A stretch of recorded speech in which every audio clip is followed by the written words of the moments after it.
Hello students, this is your BA first semester class. This is your first unit in your syllabus and the topic is contribution of R.K. Narayan to English literature. English literature में जो आपके Indian writers हैं उनका क्या contribution रहा है, क्या उन्होंने कंट्रीब्यूट किया है अपनी राइटिंग्स के थ्रू। तो आर.के. नारायण ने जो है आपके लिटरेचर में बहुत अच्छा कंट्रीब्यूशन किया है अपने राइटिंग के थ्रू। इन्होंने अपनी लाइफ के बारे में और उन्होंने जो अपने टाइम पे अपने वो 20th सेंचुरी को बिलोंग करते थे, तो उन्होंने 20वीं शताब्दी में जो भी उनके सामने रही हैं चीजें, जो भी प्रॉब्लम्स रही, जो भी स्ट्रगल्स रहे लोगों के, कॉमन पीपल्स के, तो वो सब उन्होंने अपने राइटिंग के थ्रू लोगों को बताए हैं। तो सबसे पहले तो हम जानेंगे full name of R K. Narayan. R K. Narayan full name is Rajipuram Krishna Swami Iyer Narayan Swami. ये इनका बहुत बड़ा नाम है, इसको आपको याद रखना पड़ेगा। राजीपुरम कृष्ण स्वामी अय्यर नारायण स्वामी। इनका जो बर्थ हुआ था वो 1906 में हुआ था, डेथ हुई थी 2001 में, and he is an Indian writer and he belongs to the 20th century. Okay, next हम उनके बारे में जानेंगे कि ही हैज रिटन, उनके जो वर्क्स हैं, उनके वर्क्स है कि उन्होंने 15 नॉवेल्स लिखे हैं, 5 volumes of short stories, a number of travelogues. Travelogue means जो उनकी लाइफ में जो उन्होंने ट्रेवल्स किए हैं तो उनको उन्होंने एक्सप्रेस किया है अपनी राइटिंग के थ्रू, तो उन्हें हम ट्रेवलॉग बोलते हैं नॉवेल्स को। And collection of non fiction and memoir. Memoir means memory, जो उनकी लाइफ में जो भी उनकी मेमोरीज रही हैं वो उन्होंने माई डेज नॉवेल में लिखी। ओके, नेक्स्ट अब हम जानेंगे कि इनकी जो नॉवेल्स हैं वो कौन कौन सी हैं। तो he has written the first novel Swami and friends. Swami and friends ये पब्लिश हुई थी 1935 में। सेकंड है द बैचलर ऑफ आर्ट, 1936 में पब्लिश हुई थी। थर्ड है द डार्क रूम, 1938 में पब्लिश हुई थी।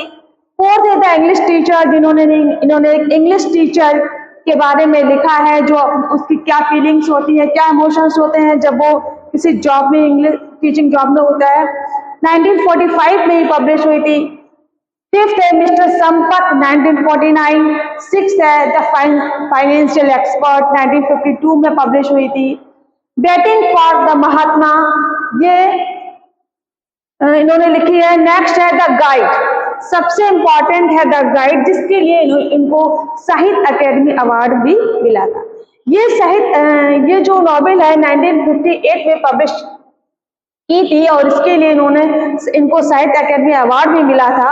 और ये जो द गाइड मतलब ये जो नॉवेल है इसके ऊपर जो है फिल्म भी बनी थी, उसका भी नाम द गाइड ही रखा था, उसमें कोई चेंज नहीं किया था। उसमें द गाइड फिल्म का नाम था, उसके जो हीरो हीरोइंस थे वो भी उसी नाम के थे, कोई भी चीज उसमें चेंज नहीं की गई थी, बिल्कुल एज इट इज वैसे ही स्टोरी थी जैसे आर.के. नारायण ने लिखी थी। नेक्स्ट है the man eater of Malgudi. The man eater of Malgudi, सबसे पहले मालगुडी जो वर्ड है आपका, ये मालगुडी एक टाउन का नाम है, विलेज का नाम है, और जो ये रियल में है नहीं। मालगुडी जो ये टाउन है ये रियल में नहीं है। मालगुडी जो है उनका एक इमेजिनेटिव टाउन है, उन्होंने इमेजिन किया है इस टाउन को और उसके बारे में और वहां के लोगों के बारे में उन्होंने लिखा है। तो ये 1962 में पब्लिश हुई थी। द वेंडर ऑफ स्वीट्स 1967 में पब्लिश हुई थी, और द पेंटर ऑफ साइन 1967। ये सब आप नोट कर लीजिए क्योंकि उनके वर्क्स हैं, उनके जो मेजर वर्क्स हैं जो मतलब इम्पॉर्टेंट हैं उनके कॉन्ट्रीब्यूशन को जानने के लिए। ए टाइगर फॉर मालगुडी, देखिए सबसे इन्होंने जो भी नॉवेल्स स्टोरीज लिखी हैं, जो मालगुडी टाउन है सब उसी के ऊपर लिखी हुई है। तो उनकी हर नॉवेल में, हर स्टोरी में अगर कोई टाउन बताया गया है तो वो मालगुडी ही है। ठीक है, 1977 में पब्लिश हुई थी। द टैकेटिव मैन 1986 में पब्लिश हुई थी। फिर द वर्ल्ड ऑफ नागराज 1990 में पब्लिश हुई थी। लास्ट है ग्रैंड मदर्स टेल 1992 में पब्लिश हुई थी। ये इनकी 15 नॉवेल्स हैं जो इन्होंने कंट्रीब्यूट किए हैं इंग्लिश लिटरेचर को, और इन नॉवेल्स में इन्होंने जो लाइफ क्रिएट की है, जो इन्होंने अपने इमेजिन में सब चीज बताई है, तो वो उनकी जो 20th सेंचुरी के जो मिडिल क्लास लोग हैं, कॉमन पीपल हैं, उनके बारे में बताया। कोई हाई क्लास न एकदम लोअर क्लास, मिडिल क्लास के लोगों के बारे में उनकी क्या फीलिंग्स हैं, इमोशंस हैं, उनको एक्सप्रेस किया। नेक्स्ट है, अब ये मालगुडी वर्ड है, मैंने यहाँ पे लिखा है, Malgudi is a imaginary town view in the mind of R K Narayan. तो मालगुडी जो है एक इमेजिनरी टाउन है, काल्पनिक टाउन है, जो रियल में टाउन है कि आप खोजने लेंगे कि ये मालगुडी कहाँ पे है, हम भी वहां पे घुमाए जाके, ऐसा कुछ नहीं है।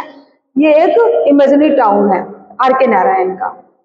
फिर है नारायण कैरेक्टर्स, जो आर के नारायण ने जो कैरेक्टर्स अपने नॉवेल्स में, अपने स्टोरीज में रखे हैं, वो कैसे है, live creation of imaginative depiction. बिल्कुल ऐसा लगता है जैसे एकदम हम लोग लाइव वो चीजें देख रहे हैं।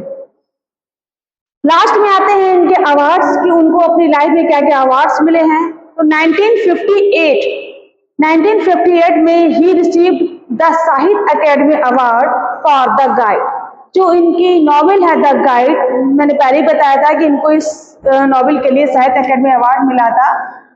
When the book was made into a film, और यही जो इनकी नॉवेल है ये इस पर फिल्म बनी थी, उसका भी नाम था गाइड ही था, कुछ भी चेंज नहीं किया था। तो जब ये फिल्म बनी तो उस पर भी, उस फिल्म को भी एक अवार्ड मिला था जिसका नाम है the film fair award for the best story, जिसके हीरो थे शायद देवानंद, जिन्होंने जो द गाइड है, जो राजू है, उसका रोल प्ले किया था उसमें। नेक्स्ट है, इन 1964 में he was awarded with the Padma Bhushan during the Republic day honours. तो ये पद्म भूषण भी इनको अवार्ड मिला है